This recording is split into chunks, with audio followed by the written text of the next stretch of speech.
வரக்கூடிய 2024 பார்லிமெண்ட் தேர்தலுக்கு பின்பு இந்தியாவில் தேர்தல் என்பதே இருக்குமா என்பது சந்தேகம். சட்டமன்ற தேர்தல் இருக்குமா, உள்ளாட்சி மன்ற தேர்தல் இருக்குமா என்பது சந்தேகம். எல்லா சந்தேகங்களும் ஒட்டுமொத்தமாக குவிந்திருக்கிற இந்த 2024 பாராளுமன்ற தேர்தலில் தான் இந்தியா கூட்டணியிலே தலைவர்கள் ஒவ்வொருவராக அந்த கூட்டணியிலிருந்து பிரிந்து கொண்டிருக்கிறார். ஜனநாயகத்தை நாங்கள் காப்பாற்றுவோம் என்று சொல்லக்கூடிய மம்தா பானர்ஜி இன்றைக்கு இந்தியா கூட்டணி வெளியில போயாச்சு. நிதிஷ்குமார் இன்றைக்கு வெளியில போயாச்சு. அரவிந்த் கெஜ்ரிவால் வெளியில போயாச்சு. எல்லாம் இவர்களுடைய பாசிச எதிர்ப்பும் சிறுபான்மை காவலர் என்ற பட்டமும் எதற்கு என்று சொன்னால், சிறுபான்மையின் மக்களை காவலர்கள் என்று கூறிக்கொண்டிருக்கூடிய கட்சிகள் எல்லாம், அது காங்கிரஸ் ஆகட்டும், அது திராவிட முன்னேற்ற கழக அரசாகட்டும், இன்றைக்கு அவருடைய செயல்பாடுகள் எப்படி இருக்கிறது என்று பார்த்தோமானால்,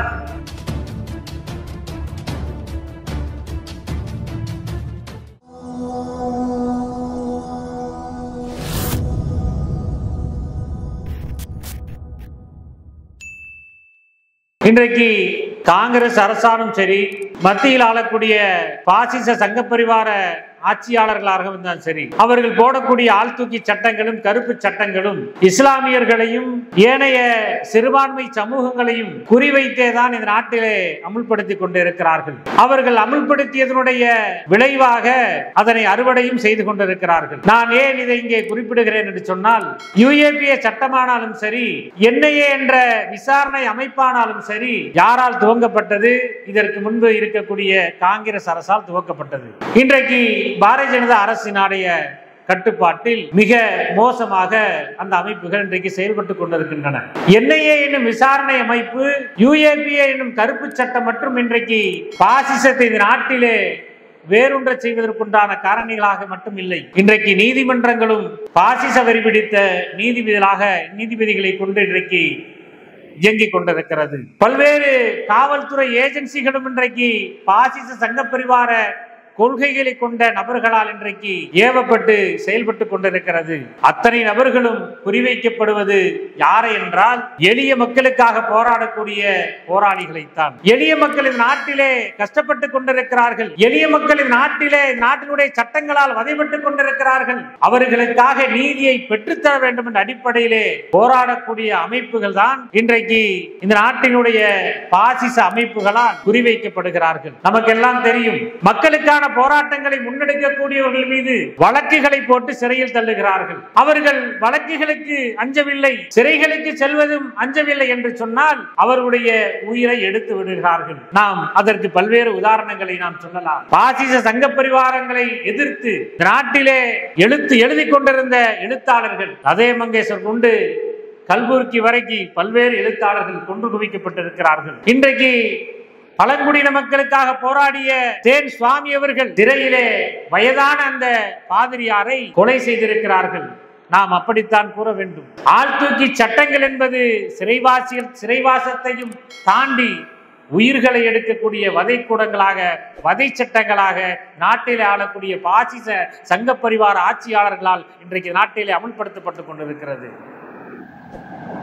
இந்த நேரத்தில் தான் NIA எனும் இந்த விசாரணை அமைப்பு இன்றைக்கு எவ்வாறு நடந்து கொண்டிருக்கிறது என்று பார்த்தோமானால், நிறைய இடங்கள்ல சோதனை, நிறைய இடங்கள்ல விசாரணை, நிறைய இடங்கள்ல கைதிகள். கோயம்புத்தூர்ல இதற்கு நாம் சொல்லி தெரிய வேண்டியதில்லை. கோவையிலே NIA பலகட்ட சோதனைகளை நடத்திவிட்டது, பலகட்ட விசாரணைகள் நடத்திவிட்டது. ISIS அமைப்புடன் தொடர்பு மற்றும் பின்ன பிற சில அமைப்புகளோடு தொடர்பு என்று முஸ்லிம் இளைஞர்கள் விசாரணைக்கு அழைத்து செல்லப்படுகிறார்கள். அழைத்து செல்லப்பட்ட அன்றைய தினம் கோவை முழுவதும் மிகப்பெரிய போர்க்களம் நடந்ததை போல், காவல்துறையினுடைய கட்டுப்பாட்டின் கீழ் கொண்டு வந்ததை போல், பிற மாவட்ட மக்கள், பிற மாநில மக்கள் இந்த மாவட்டத்துக்குள் நுழைவதற்கு அச்சப்படக்கூடிய சூழலை ஏற்படுத்தி விடுகிறார்கள். அது மட்டுமல்ல, மறுநாள் ஊடகங்களை பார்த்தோமானால் கோவையிலே NIA சோதனை, கோவையிலே பயங்கரவாதிகளுடைய வீடுகளில் சோதனை என்ற பெயரிலே மிகப்பெரிய அளவிலே அச்சு ஊடகங்களும் சமூக ஊடகங்களும் மிகப்பெரிய பிரச்சாரங்களை முன்னெடுக்கிறவுடைய விளைவு கோவையை பற்றிய பல்வேறு பிம்பங்கள் கட்டமைக்கப்படுகிறது. ஆனா விசாரணை சொல்லி அழைத்து போனப்பட்ட நபர் மறுநாள் காலையில அவருடைய பேரையே டீ கடையில உட்கார்ந்துக்கிட்டு NIA தீவிரவாதிகள் கைது செய்து அழைத்து செய்யப்பட்டார்கள் என்று அவரே மறுநாள் டீ கடையில உட்கார்ந்து படிச்சுட்டு இருப்பார். அப்படிதான் இன்னைக்கு என்ன செய்யப்பட்டிருக்கு நிலைகள் இருந்து கொண்டிருக்க நிலைகளை பார்க்கிறோம். விசாரணை என்ன கைப்பற்றணும், சிம் கார்டு கைப்பற்றணும், போன் கைப்பற்றணும், லேப்டாப் கைப்பற்றணும், எல்லாம் எதுன்னு கேட்டால் தகவல் தொழில்நுட்ப பொருட்கள். வேற எங்கேயும் என்ஐஏ கைப்பற்றப்பட்டதாக எங்கேயும் தகவலே இல்லை. ஆனாலும் அவர்கள் இந்த மக்களை பயமுறுத்துவதற்காக, எளிய மக்களுடைய வாழ்வாதாரத்திற்காக, நீதிக்காக போராடக்கூடிய இயக்கங்களை, அமைப்புகளை, போராளிகளை, சமூக ஆர்வலர்களை நீங்கள் பொதுக்களத்திற்கு மக்களுக்காக போராட வரக்கூடாது என்ற அடிப்படையிலே பயமுறுத்தும் நோக்கமாக இன்றைக்கு என்ஐஏ எனும் விசாரணை அமைப்பு இன்றைக்கு செயல்பட்டுக் கொண்டிருக்கிறது. இந்த புத்தகத்துல நிறைய செய்திகளை வெளியிட்டிருக்கிறாங்க. என்ஐஏவுடைய செயல்பாடுகள் 2014 இருந்து எப்படிப்பட்ட செயல்பாடுகள் அவர்களுக்கு இருக்கு அப்படின்னு சொல்லி பல்வேறு முஸ்லிம் இளைஞர்கள் விசாரணை என்ற பெயரிலே 14 வருடங்கள் சிறையிலே கழித்த விவரங்களை சொல்லி இருக்கிறார்கள். ஆனால் பாசிச சங்க பரிவார பயங்கரவாதிகள் பல்வேறு குற்றச்செயலில் ஈடுபட்டும், கொலைகள் செய்தும், குண்டுவெடிப்புகள் நடத்தியும் அவர்கள் இதனால் வரையிலும் எந்த என்ஐஏ ஏஜென்சியும் அவர்களை விசாரணை செய்து தண்டனையை வாங்கி கொடுக்கப்பட்டதாக எந்த வரலாறும் இந்த நாட்டிலே இருக்கவில்லை. யாரெல்லாம் என்ஐஏ விசாரணையினால தண்டனை அறிவிக்கப்படுகிறார்கள், யாரெல்லாம் என்ஐஏ குற்றம் சாட்டப்பட்டதனால் தண்டனை எடுக்கப்பட்டு பார்த்தா சிறுபான்மை சமூகங்களை தவிர யாருமே இல்லை. மக்களுக்காக போராடக்கூடிய பல்வேறு ஜனநாயக அமைப்புகளுடைய நிர்வாகிகள் தவிர யாருமே இல்லை. ஆனால் இந்த நாட்டிலே பயங்கரவாத செயல்களை தொடர்ந்து செயல்படுத்திக் கொண்டிருக்கக்கூடிய RSS பிஜேபியினுடைய நிர்வாகிகள், சங்க பரிவார பாசிச பயங்கரவாதிகள் நாட்டிலே சட்டங்களால் தண்டிக்கப்பட்டு இருக்கிறார்களா என்று சொன்னால் இல்லை. இந்த அரங்கத்தில் கூடியிருக்கிற நமக்கெல்லாம் இது போன்ற நிகழ்வுகள் தொடர்ந்து நம்ம இந்த அரசியல் களத்துல இருக்கக்கூடிய நேரத்தில் இதெல்லாம் நமக்கு சர்வசாதாரண நிகழ்ச்சிகளாக, செய்திகளாக இருந்து கொண்டிருந்தாலும் வெகுஜன மக்களிடையே இதை நாம் கொண்டு போய் சேர்த்தக்கூடிய கடமையும் பொறுப்பும் நம்மை போன்ற ஜனநாயக அமைப்புகளுக்கு இருக்கிறது என்பதை நாம் மறந்துவிடக்கூடாது. அந்த அடிப்படையில் தான் இது போன்ற நிகழ்ச்சிகளை பாசிச எதிர்ப்பு மக்கள் முன்னணி நடத்தி கொண்டிருக்கிறது. இந்த நிகழ்விலே நாம் ஒரு திரளான மக்களை நாம் இங்கே வரவில்லை என்றாலும் நாம் முழுக்க இங்கே சமூக செயற்பாட்டாளராக இருந்து கொண்டிருக்கிறோம். பொதுஜன மக்களை, வெகுஜன மக்களை இது போன்ற நிகழ்வுகளை நாம் அமர்த்தி வெகுஜன மக்களிடம் இந்த UAPA போன்ற கருப்பு சட்டங்களையும், என்ஐஏ போன்ற இந்த விசாரணை அமைப்புடைய போலியான விசாரணைகளை எடுத்து சொல்ல வேண்டிய கடமைகள் நமக்கு இருக்கிறது. இது ஒரு புறமிக்க இன்றைக்கு மதச்சார்பற்ற தன்மை கொண்ட அரசியல் கட்சிகள் என்று கூறிக்கொண்டு சிறுபான்மையின் மக்களை காவலர்கள் என்று கூறிக்கொண்டிருக்கூடிய கட்சிகள் எல்லாம், அது காங்கிரஸ் ஆகட்டும், அது திராவிட முன்னேற்ற கழக அரசாகட்டும், இன்றைக்கு அவருடைய செயல்பாடுகள் எப்படி இருக்கிறது என்று பார்த்தோமானால் இன்றைக்கு தமிழகத்தில் என்ஐஏவிற்கு அலுவலகம் அமைத்துக் கொடுக்கிறது தமிழக அரசு, திராவிட மாடல் அரசு. என்ஐஏவுடைய விசாரணைகள் இவர்கள் ஏற்றுக்கொள்கிறார்களா? என்ஐஏவுடைய வழக்குகளை இவர்கள் ஏற்றுக்கொள்கிறார்களா? என்ஐஏ சரியான பாதையில் தான் செயல்படுகிறது என்பதை இந்த திராவிட மாடல் அரசு உணர்ந்து கொள்கிறதா? அந்த அடிப்படையிலே தான் என்ஐஏவிற்கு தமிழகத்திலே அலுவலகத்தை அமைத்து தந்திருக்கிறார்களா? அது மட்டுமா அந்த திராவிட மாடல் அரசு செய்திருக்கிறது? இன்றைக்கு தீவிரவாத எதிர்ப்பு படை என்ற ஒரு துறையை இன்றைக்கு தமிழகத்திலே உருவாக்கி இருக்கிறது. தமிழகத்திலே எதற்கு தீவிரவாத எதிர்ப்பு படை? இங்கே யார் தீவிரவாதிகளாக இருக்கிறார்கள்? இந்த தீவிரவாத எதிர்ப்பு படை உருவாக்கினால் அவர்கள் யாரை குறிவைத்து அந்த துறைகள் செயல்படும்? இருக்கிற காவல்துறையினுடைய அத்தனை காவல் அதிகாரிகளும் உத்தமர்களாக இருந்து கொண்டிருக்கிறார்களா?